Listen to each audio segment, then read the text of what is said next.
मोदींवर स्तुतीसुमनं उधळली आहेत. आर्थिक सुधारणांमध्ये मोदी सरकारनं चांगली कामगिरी केल्याचं म्हटलंय. आर्थिक विकास आणि भारतातल्या अनेक राज्यातील निवडणुकांमध्ये भाजपनं मिळवलेल्या शानदार विजयाचे मोदीच शिल्पकार आहेत, असा उल्लेख चीनचं सरकारी वृत्तपत्र ग्लोबल टाइम्सनं केला आहे. भारतीय राष्ट्रध्वजाचे म्हणजेच तिरंग्याचे आद्य रचनाकार पिंगली व्यंकय्या यांची 142वी जयंती आहे. 31 मार्च 1921 मध्ये पिंगली यांनी विजयवाडा इथे झालेल्या काँग्रेस कार्यकारिणीच्या बैठकीमध्ये भगव्या आणि हिरव्या रंगाचा झेंडा भारतीय राष्ट्रध्वज म्हणून सादर केला. काँग्रेस नेता नवज्योत सिंग सिद्धू यांनी इम्रान खान यांच्या बहुचर्चित शपथग्रहण समारंभाला जाण्याचं ठरवलंय. मात्र सिद्धू यांच्या या निर्णयामुळे त्यांच्यावर टीकेची झोड उठली आहे. सिद्धू यांच्या निर्णयाचा शिवसेनेनं विरोध केलाय, तर भाजप नेते सुब्रमण्यम स्वामींनी इम्रान खान यांच्या शपथविधीला जाणाऱ्यांना गद्दार म्हटलंय. पंतप्रधान पदाच्या शपथविधीला कोणत्याही परदेशी नेत्याला अथवा सेलिब्रिटींना निमंत्रित न करण्याचा निर्णय पाकिस्तान तहरीक-ए-इन्साफ पक्षाचे नेते इम्रान खान यांनी घेतलाय. शपथविधी समारंभ अत्यंत साधेपणाने व्हावा अशी इच्छा इम्रान यांची असल्याचं वृत्त माध्यमांनी दिलंय. इम्रान खान येत्या 11 ऑगस्टला पंतप्रधान पदाची शपथ घेणार आहेत. इम्रान खान यांनी अत्यंत साधेपणानं समारंभ करण्याचा निर्णय घेतल्याचं वृत्त डॉननं दिलंय. व्हिएतनाममधला गोल्डन ब्रिज पर्यटकांसाठी आकर्षणाचा विषय ठरतोय. व्हिएतनाममधील के डा नांग भागात एक गोल्डन ब्रिज आहे. हाताच्या 2 भल्या मोठ्या पंजांनी हा ब्रिज तोलून धरलाय. जगातल्या दुर्मिळ स्थापत्य रचनेचं एक उत्तम उदाहरण आहे.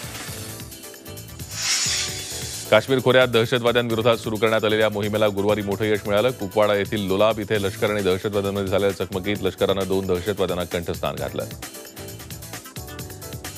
देशातील 17 पक्ष निवडणूक आयोगाची भेट घेऊन पुढील निवडणुकीत ईव्हीएम ऐवजी मतपत्रिकेचा वापर करावा अशी मागणी करणार आहेत.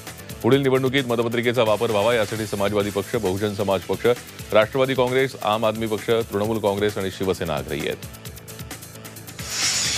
मागासवर्ग आयोगाला घटनात्मक दर्जा देणारं सुधारणा विधेयक लोकसभेत मंजूर झालं. गेल्या कित्येक दिवसांपासून मागासवर्ग आयोगाला घटनात्मक दर्जा देणारं विधेयक रखडलं होतं. केंद्रीय मंत्री थावरचंद गेहलोत यांनी गेल्या वर्षी हे विधेयक मांडलं होतं. भाजपच्या खासदारांनी व्हीप जारी केल्यानं लोकसभेत भाजपच्या सर्व खासदारांची उपस्थिती अनिवार्य होती.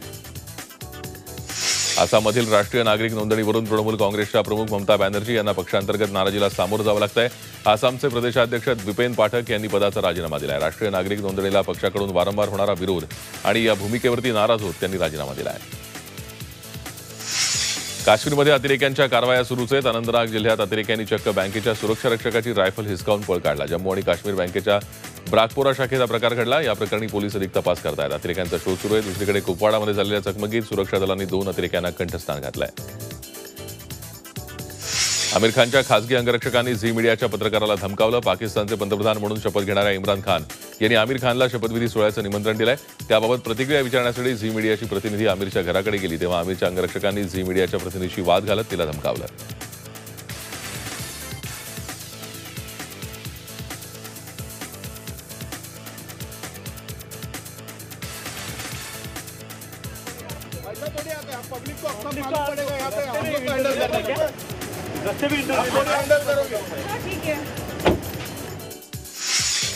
सांगली आणि जळगाव महापालिका निवडणुकीची आज मतमोजणी होणार आहे. सांगलीत 78 जागांसाठी 62.17% मतदान झालंय. सांगलीत काँग्रेस आणि राष्ट्रवादीला सत्ता मिळण्याचा अंदाज आहे, तर जळगावात कमळ फुलण्याची शक्यता आहे. जळगाव महापालिकेच्या 75 जागांसाठी 55.72% मतदान झालं.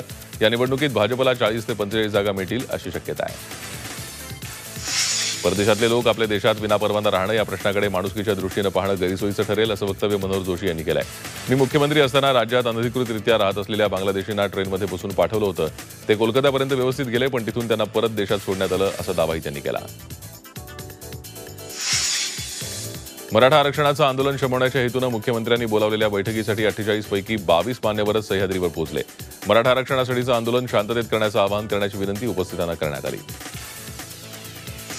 मराठा आरक्षणाच्या मुद्द्यावरून भाजप आमदारांची मुंबईत पक्ष कार्यालयात बैठक झाली. भाजपच्या कोणत्याही आमदारांना या विषयावर राजीनामा दिलेला नाही, असं स्पष्ट करण्यात आलं. मराठा समाजासाठी सरकारनं सुरू केलेल्या योजनांची काटेकोर अंमलबजावणी भाजप आमदार आपापल्या मतदारसंघात करतील, असं बैठकीत ठरलंय. मराठा समाजाच्या आरक्षणासाठी सर्व आमदारांनी यावेळी पाठिंबा दिलाय. मराठा आरक्षणाबाबत तातडीनं निर्णय घेतला नाही तर 9 ऑगस्टला राज्यभरात मराठा आंदोलनाचं चित्र वेगळं दिसेल, असा इशारा मराठा क्रांती मोर्चाच्या समन्वयकांनी दिलाय. बीड जिल्ह्यातल्या परळीमध्ये गेल्या 16 दिवसांपासून सुरू असलेल्या ठिय्या आंदोलनाच्या ठिकाणी मराठा क्रांती मोर्चा समन्वयकांची बैठक पार पडली. मराठा आरक्षणाच्या मागणीसाठी अमरावती जिल्हाधिकारी कार्यालयासमोर संजय महादेवराव कदम या तरुणानं रॉकेल अंगावर ओतून घेत आत्मदहनाचा प्रयत्न केला. सुरक्षा कर्मचारी, पोलीस आणि कार्यकर्त्यांनी सतर्कता दाखवत त्याचे प्राण वाचवले. लातूर जिल्ह्यातील चाकूर शहरात मराठा क्रांती मोर्चाच्या कार्यकर्त्यांनी मराठा आरक्षणाच्या मागणीसाठी लातूर नांदेड महामार्गावर रास्ता रोको आंदोलन केलं। यावेळी रास्ता रोको करण्यासाठी मराठा आंदोलकांनी रस्त्यावर टायर पेटवले। सरकारच्या निष्क्रियतेचा निषेध करत मुंडन देखील केलं। मराठा आरक्षणाच्या मागणीसाठी नांदेड जिल्ह्यात रोज आंदोलन होत आहेत। यावेळी आंदोलकांनी नांदेड औरंगाबाद महामार्ग 2 तास रोखून धरला। त्यामुळे औरंगाबाद महामार्गावर वाहनांच्या मोठ्या रांगा लागल्या। आरक्षण जाहीर होईपर्यंत पुढे तीव्र आंदोलन करण्याचा इशारा आंदोलकांनी दिला आहे।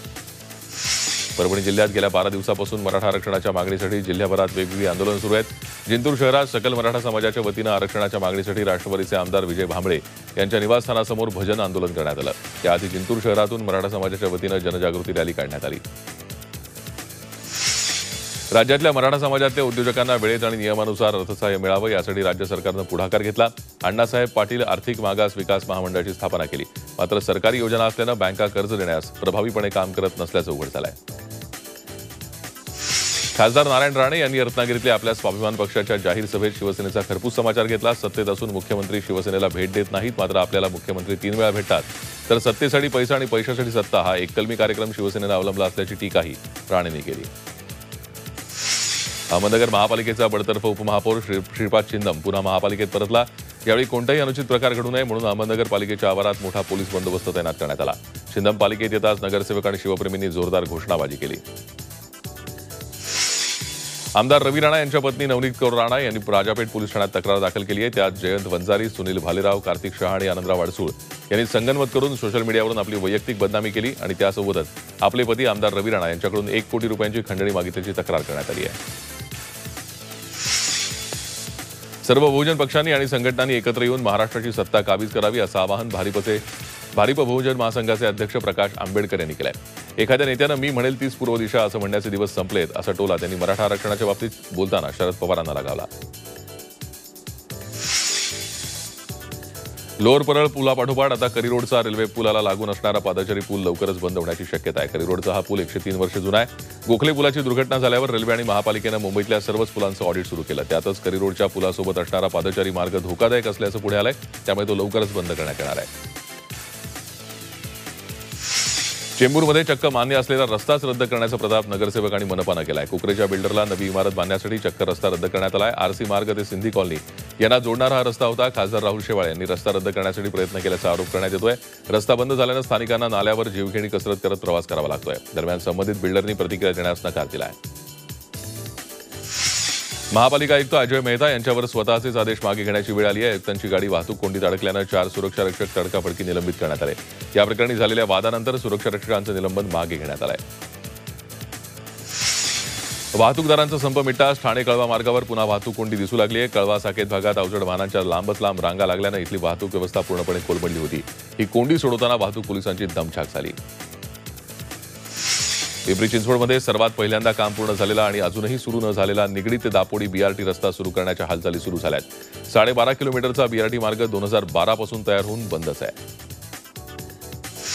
अहमदनगर महापालिकेनं नगरच्या भारतीय जनता पक्षाच्या कार्यालयाला सील ठोकलाय। विशेष म्हणजे महानगरपालिकेवर याआधी भाजप सेनेचीच सत्ता होती, मात्र भाजपच्या एका गटानं पालिकेवरील सत्तेचा दावा सोडल्यानं शिवसेनेनं भाजपवर कुरघोडी करण्याच्या प्रयत्नात कोणतीही नोटीस न देता भाजप जिल्हा कार्यालयाची इमारत थकबाकी वसुलीसाठी सील केली आहे। फुरसुंगी कचरा डेपो विषयावरून फुरसुंगी आणि उरळी देवाची इथल्या ग्रामस्थांनी सुरू केलेलं आंदोलन गुरुवारी स्थगित करण्यात आलं। या विषयावर तोडगा काढण्यासाठी ग्रामस्थांनी पालिकेला 1 महिन्याची मुदत दिली आहे। सध्या सुरू असलेल्या मराठा समाजाच्या आंदोलनानंतर पोलीस आणि प्रशासनावर ताण येऊ नये यासाठी हा निर्णय घेतल्याचं ग्रामस्थांनी सांगितलं। मुंबईतील अंधेरी ते बोरिवली परिसरात राहणाऱ्या शिया मुस्लिमांच्या कब्रस्थानासाठी 5 एकर जमीन देण्यात आली आहे, मात्र याचं श्रेय घेण्यासाठी भाजप आणि काँग्रेसमध्ये चढावड आहे। काँग्रेसचे स्थानिक आमदारांनी श्रेय घेत असल्याचा आरोप करत शिया मुस्लिम आणि भाजप नगरसेवकांनी आंदोलन केलं।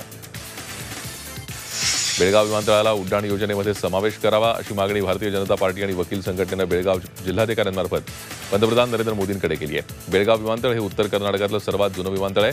1942 साली त्याची निर्मिती करण्यात आली आहे। मल्टीप्लेक्समध्ये छापील किमतीनुसारच खाद्यपदार्थांची विक्री करणं बंधनकारक झालं असून जादा दरानं खाद्यपदार्थांची विक्री केल्यास संबंधित मल्टीप्लेक्सवरती वैधमापनशास्त्र अधिनियमांतर्गत कारवाई करण्यात येणार आहे। तसंच मुंबई ग्राहक पंचायत एक मोहीम राबवणार आहे। नवजात बालकाला आईच्या दुधाऐवजी फॉर्म्युला दूध देत नसल्यानं पनवेलमधील जेन्सी वर्गीस यांनी ऑनलाईन याचिका दाखल केली आहे। फॉर्म्युला दूध बाळाला देण्याआधी पालकांची मंजुरी गरजेची आहे। या संदर्भात कायदा असणं आवश्यक आहे असंही त्या याचिकेत म्हणण्यात आलं आहे। धुळे शहरात गुंडांनी धुमाकूळ घातला. शहरातील यल्लम्मा माता मंदिराजवळील मालेगाव रोडवरच्या न्यू प्रतीक दूध डेअरीवर 3 लुटारूंनी गोळीबार करून गल्ला लुटून नेला. गोळीबारात कोणी जखमी झालं नाही. घटनेनंतर व्यापाऱ्यांमध्ये भीतीचं वातावरण आहे. हा सगळा प्रकार सीसीटीव्हीत कैद झालाय. पोलिसांनी घटनास्थळी धाव घेऊन नाकाबंदी केली, पण त्याचा उपयोग झाला नाही. डोंबिवली पूर्व भागातल्या मानपाडा रोडवर गावदेवी मंदिर परिसरात रमेश गोल्ड नावाचं ज्वेलर्सचं दुकान आहे. या दुकानाचे मालक रमेश नहार हे गुरुवारी रात्री दुकान बंद करून घरी निघाले होते. त्यावेळी त्यांच्यासोबत दुकानातला माल घेऊन निघालेल्या प्रदीप जैन नामक कामगारावर अचानक 2 जणांनी हल्ला केला. यावेळी प्रदीपवर गोळीबारही करण्यात आला, मात्र सुदैवानं त्याला गोळी लागली नाही. यावेळी झालेल्या झटापटीत त्याच्या डोक्याला दुखापत झाली आहे. या प्रकारामुळे लुटमारीचा हेतू असल्याची शक्यता सकृतदर्शनी दिसते आहे. ज्येष्ठ अभिनेत्री दीप्ती नवल यांनी 4 लाख बिटकॉईनच्या खंडणीसाठी धमकीचे फोन येत असल्याची तक्रार दाखल केली आहे. नवल यांनी वर्सोवा पोलीस ठाण्यात केलेल्या तक्रारीनुसार त्यांना मालवेअरच्या माध्यमातून ही धमकी देण्यात आली आहे. दीप्ती नवल यांना आलेल्या एका ईमेलमध्ये युजरनेम आणि पासवर्ड देण्यात आला होता. त्यातून पुढे धमकी आल्याचं नवल यांनी स्पष्ट केलं आहे. विनातिकीट प्रवास करणाऱ्या बसंतीचा लिलाव झाला असून रेल्वेच्या हमालानं 2,500 रुपयात या बकरीला विकत घेतलाय. अब्दुल रहमान असे या हमालाचं नाव आहे. मुंबईत गिरगाव चौपाटीवर ब्ल्यू बॉटल जेलीफिशनं 5 जणांना दंश केलाय. गिरगाव चौपाटीवर फिरायला गेलेल्या एकाच कुटुंबातील 5 जणांना ब्ल्यू बॉटल जेलीफिश या विषारी माशांनी दंश केला. गिरगाव चौपाटीवर असलेल्या जीवरक्षकाने या 5 जणांवर प्रथमोपचार केलेत.